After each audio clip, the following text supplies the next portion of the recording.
Citizenship act की धारा 6A को चुनौती देने वाली याचिकाओं पर आज सुप्रीम कोर्ट में सुनवाई शुरू हो गई है। सुप्रीम कोर्ट के 5 जजों की संविधान पीठ इस मामले को सुन रही है। हमने धारा 6A को चैलेंज किया है क्योंकि ये बांग्लादेशी घुसपैठियों को असम में बसाने के लिए ही लागू की गई थी 1985 में। राजीव गांधी की सरकार ने 1985 में सिटीजनशिप एक्ट में बदलाव किया, धारा 6A जोड़ दिया और उसका मुख्य उद्देश्य था कि जो असम में बांग्लादेशी घुसपैठिए आ गए हैं उन सबको नागरिकता दे दिया जाए। इस धारा का दुष्परिणाम यह है, सेक्शन 6A का दुष्परिणाम यह है कि असम के 14 लोकसभा सीटों में से 6 लोकसभा सीटों की डेमोग्राफी बदल चुकी है, यानी 1/3 से ज्यादा लोकसभा सीटों की डेमोग्राफी बदल चुकी है। असम में कुल 35 जिले हैं, 35 जिलों में से 12 जिलों की डेमोग्राफी पूरी तरीके से बदल गई है, यानी 1/3 से ज्यादा जिलों की डेमोग्राफी बदल चुकी है। असम में कुल 126 विधानसभा की सीटें हैं, जिसमें से 42 विधानसभा सीटों की डेमोग्राफी बदल चुकी है, यानी डिस्ट्रिक्ट वाइज 6 जिलों की डिस्ट्रिक्ट वाइज जो है 12 जिलों की डेमोग्राफी बदल गई है असम की। लोकसभा के हिसाब से 6 लोकसभा सीटों की डेमोग्राफी बदल चुकी है और विधानसभा के हिसाब से 42 विधानसभा सीटों की डेमोग्राफी बदल चुकी है, यानी 1/3 असम हमारे हाथ से निकल चुका है। अगर यह धारा 6 से नहीं जोड़ा गया, खत्म नहीं किया गया और असम में घुसपैठियों को पहचान करके उनको बाहर नहीं किया गया, तो अगले 20 साल के बाद हमारे बच्चों को, हमारी पीढ़ियों को असम से पलायन करना पड़ेगा। असम और बंगाल की एक ही सिचुएशन हो गई है। यह सेक्शन 6 से पूरी तरीके से संविधान की धज्जियां उड़ाता है। संविधान में जो सिटीजनशिप की कट ऑफ डेट है वो 1947 है। संविधान यह कहता है कि 1947 तक जो लोग भारत में आ गए हैं, जो लोग भारत में रहते हैं या पाकिस्तान से आए हैं, उन सबको नेचुरल सिटीजनशिप मिल जाएगी। लेकिन 1947 के बाद जो लोग भारत में आए हैं उनको सिटीजनशिप लेने के लिए बाकायदा एप्लीकेशन मूव करना पड़ेगा और उनको पूरा प्रोसेस फॉलो करने के बाद सिटीजनशिप मिलेगी। लेकिन सेक्शन 6A कहता है कि जो लोग असम में 71 तक आ चुके हैं ये सब असम के नागरिक हो जाएंगे। कहने का मतलब बांग्लादेश के एक गांव से एक आदमी असम में आया 71 में, वो तो भारत का नागरिक हो जाएगा, लेकिन दूसरा आदमी जो बंगाल में आया या यूपी में आया, बिहार में आया, वो घुसपैठिया कहलाएगा। तो ये जो धारा 6 है ये अपने आप में बहुत ही भेदभाव करने वाली है, डिस्क्रिमिनेटरी है। ये पूरी तरीके से संविधान की धज्जियां उड़ाती है। ये जो धारा 6 है ये घुसपैठियों को लीगलाइज करने के लिए, उनको सिटीजनशिप देने के लिए बनाई गई है। इस धारा 6 के कारण हमारी देश की एकता अखंडता को बहुत बड़ा खतरा है। असम की डेमोग्राफी बदल रही है। असम में जो कल्चरल, वहां पे असम का जो कल्चर था वो खत्म हो रहा है। असमी भाषा वहां खत्म हो रही है। असम के नागरिकों की जो संस्कृति वो अपनी खत्म हो रही है। पूरी तरीके से वहां एक पर्टिकुलर कम्युनिटी बहुत तेजी के साथ फैलती चली जा रही है। इसलिए हम सब लोगों ने सुप्रीम कोर्ट से मांग किया है कि आप धारा 6A को खत्म करिए। पूरे देश में सिटीजनशिप की एक ही कट ऑफ डेट होनी चाहिए, 1947। 1947 के बाद जो भी आया है वो अप्लाई करे, एप्लीकेशन मूव करे, उसके बाद सरकार उसको पूरा स्क्रूटनाइज करे, उसको फॉलो करे। अब ये सेक्शन 6A के कारण क्या हो रहा है कि असम में जो भी आया, चाहे वो घुसपैठिया आया, कोई जिहादी आया, कोई असम में अलग तरीके से किसी और मतलब और कोई पर्पज लेके आया, वो सब सिटीजनशिप के लिए अप्लाई कर सकते हैं, क्योंकि असम के लिए कट ऑफ डेट 71 हो गई है।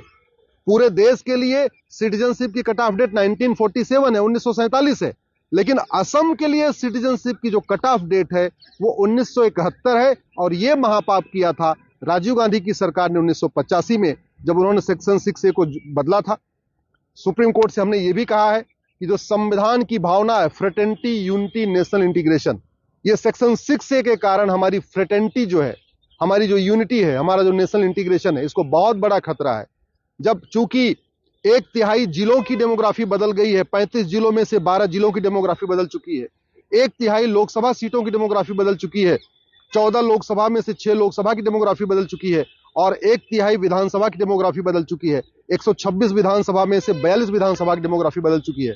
तो अगर इसको तत्काल सेक्शन 6A को खत्म नहीं किया गया और असम से घुसपैठियों को बाहर नहीं किया गया, तो 15 से 20 साल के बाद असम में जो सरकार बनेगी वो घुसपैठियों की सरकार बनेगी, वो बांग्लादेशियों की सरकार बनेगी।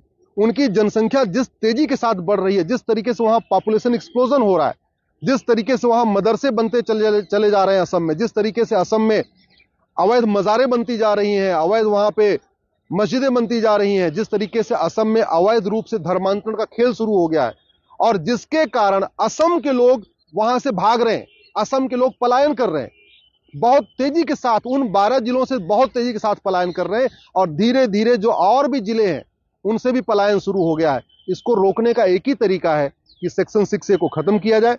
माननीय सुप्रीम कोर्ट ने इस पे और भी अपनी तरफ से कहा है कि आपके पास और क्या क्या डॉक्यूमेंट है। लॉ कमीशन की रिपोर्ट सुप्रीम कोर्ट के सामने रख दी गई है, ब्रह्मा कमेटी की रिपोर्ट भी सुप्रीम कोर्ट के सामने रख दी गई है।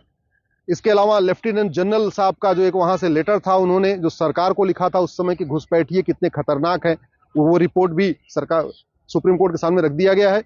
हमने ये भी कहा है अगर सुप्रीम कोर्ट परमिशन देगा तो जो लेटेस्ट चुनाव हुआ है 2021 में, उसकी वोटर लिस्ट को भी सुप्रीम कोर्ट के सामने रखेंगे, क्योंकि जो जनगणना हुई वो तो 2011 में हुई है, लेकिन जो वोटर लिस्ट है वो हर चुनाव के पहले बनती है। जैसे पार्षद प्रधान का चुनाव होता है तब भी वोटर लिस्ट अपडेट होती है, लोकसभा के चुनाव में भी वोटर लिस्ट अपडेट होती है, विधानसभा के चुनाव में भी वोटर लिस्ट अपडेट होती है। तो 2019 के लोकसभा चुनाव की वोटर लिस्ट है, हमारे पास 1999 की भी वोटर लिस्ट है, हमारे पास 1951 की भी वोटर लिस्ट है। अगर वोटर लिस्ट को कंपेयर कर लिया जाए तो पता चलता है कि असम की डेमोग्राफी कितनी तेजी के साथ बदली है। अगर आप 1951 की वोटर लिस्ट और 2021 में जो लेटेस्ट चुनाव हुआ विधानसभा का, जब हेमंत बिस्व शर्मा जी मुख्यमंत्री बने, आप 1951 की वोटर लिस्ट और 2021 की वोटर लिस्ट को कंपेयर कर लीजिए असम की किसी भी विधानसभा की, तो पता चलेगा हर एक विधानसभा में बहुत तेजी के साथ बदलाव आ रहा है। जो 42 विधानसभाओं में पूरी तरीके से डेमोग्राफी बदल चुकी है, लेकिन बाकी विधानसभा क्षेत्रों में भी डेमोग्राफी बहुत तेजी के साथ बदल रही है। तो नक्सल में आप देखिए तो जिन 12 जिलों की बदली है वो तो कंप्लीट बदल चुकी है डेमोग्राफी, लेकिन जो बाकी के जिले हैं वहां की भी डेमोग्राफी बदल रही है, बाकी लोकसभा क्षेत्रों की भी डेमोग्राफी बदल रही है, बाकी विधानसभा क्षेत्रों की डेमोग्राफी बदल रही है। इसलिए सेक्शन 6 को खत्म करना जरूरी है। सुनवाई जारी रहेगी, सुनवाई कल भी चलेगी, 5 जजों की बेंच इस पर सुनवाई कर रही है। हमें पूरा विश्वास है कि सुप्रीम कोर्ट धारा 6A को खत्म करेगा। 6A के समर्थन में बहुत सारी याचिकाएं आ चुकी हैं, उस पर भूतपूर्व कानून मंत्री साहब भी अपीयर हो रहे हैं। उनका यह कहना है कि नहीं, जो राजीव गांधी ने कानून धारा 6 से जोड़ा था बिल्कुल सही है।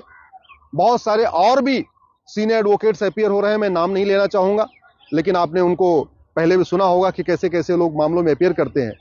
तो लगभग 10 सीनियर एडवोकेट चाहते हैं कि सेक्शन 6A कंटिन्यू रहे।